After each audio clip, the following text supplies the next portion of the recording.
Thank you for letting me go ahead a little bit early. Absolutely. Yeah. Women understand motherhood. I love kids to the point where here I'm 70 years old and I'm still being a mother. I mean, honestly, this is crazy. I never thought this when I was 24 years old, started, 24 years ago, started this? I was 24 years old. That's a lot more than 24 years. Yeah. Anyway, I never knows what's going to happen. I didn't realize I'd ever run for school board. Let's put it that way. I love kids. I love education. That's my passion.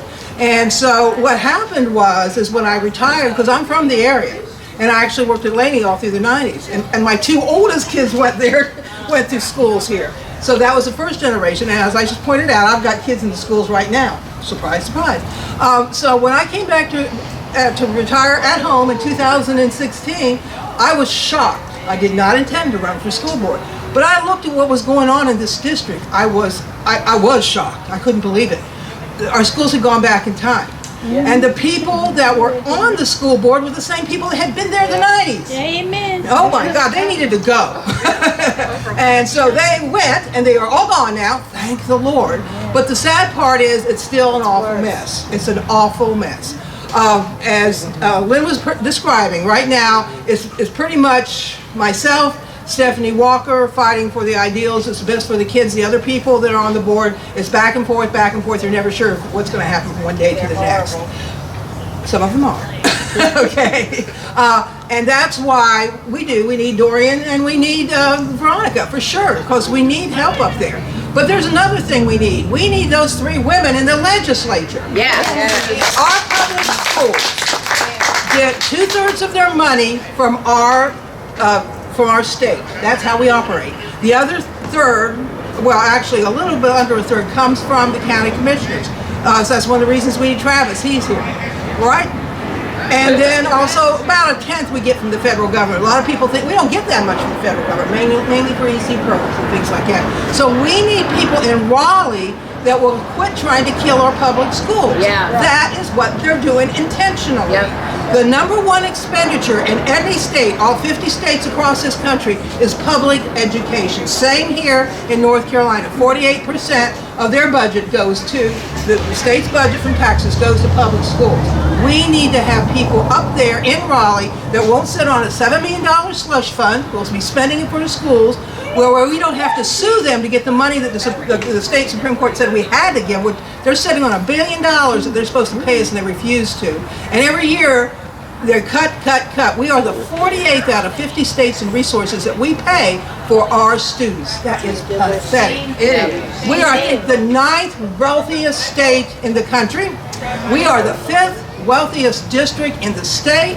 And our county commissioners right now are sitting on $1.5 billion in the hospital sale, which I didn't want, but now it's out there. Hospital theft. Hospital theft, $388 million immediate money that they can use for our schools, which they refuse to give us. They need a supermajority to do it, and which was promised to us in the sale. It was #1 use of that money was promised for public schools, and they won't let go of it. Those assholes. Thank you. Led by Julia Bozeman, who does not want to give us the money. So, I guess I get a little passionate. I've been criticized, I'll be honest, I've been criticized sort of like Deb. I think she's a little more ladylike, actually. Across this county, because I come across too strong to some people's liking. You guys, I come across too strong because I care about kids, and this was freaking ridiculous. You can't be quiet and stuff, nothing will happen. So we got to keep fighting for our kids. Our teachers, see this? Our teachers are leaving us in droves. All of our employees are, because of our horrible budgeting from Raleigh and locally. And what's happening is our schools are in crisis. I think we need that $388 million.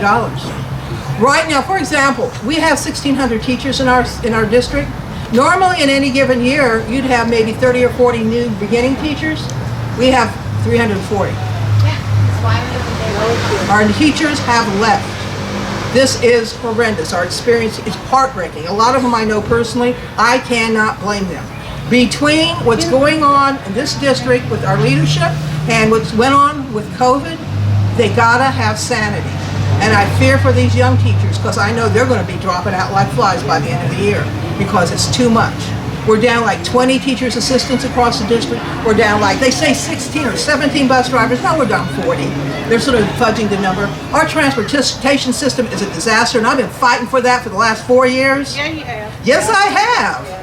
Everything I've been fighting for 4 years, it's been hard. A lot of it I've been able to do, but a lot of it I haven't. By the way, here's Stephanie Walker. Stephanie Walker. She needs help. Our success story. Right. And she needs help. I need to be reelected because I know the system in and out.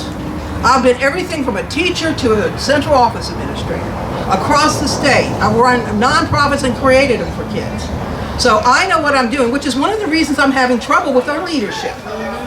Because I actually can tell what the heck's not happening that should be happening for our schools. So we need new leadership. We need new people on the school board.